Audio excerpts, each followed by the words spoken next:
the hardest time of your life, of your lowest point. Now think of how many people actually knew what you were going through. Now consider how many of those that you love around you might be going through their hardest trial and you have no idea what's even going on. So many people today struggle with mental and emotional battles that no one even knows about, and they're too scared or don't know how to ask for help.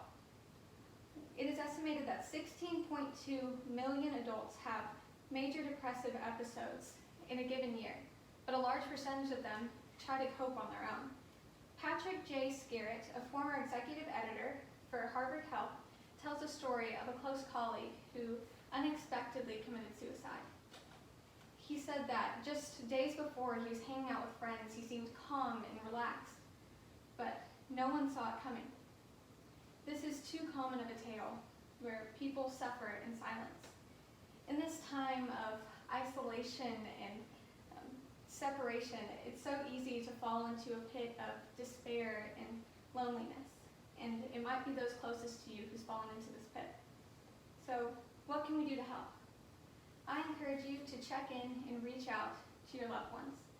Although one person cannot erase the problems that someone might be facing and keep them from making life-altering decisions, it can help them and it can be exactly what they need. And if not, it'll give you the opportunity to get them the help that you cannot provide.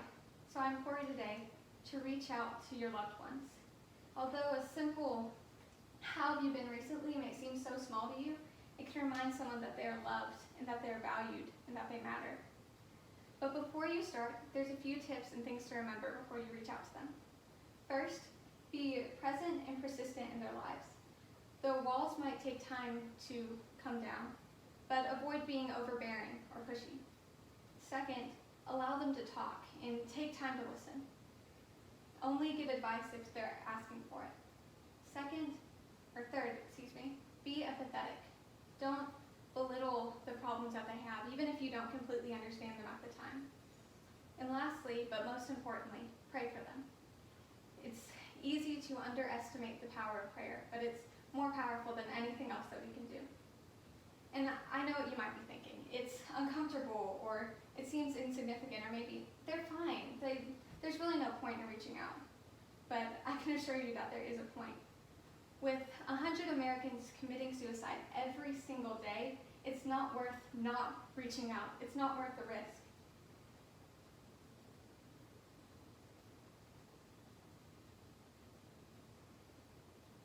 Although one person on their own is not solely responsible for the mental health of those around them, it can make such a big difference in someone's life just to make that small step.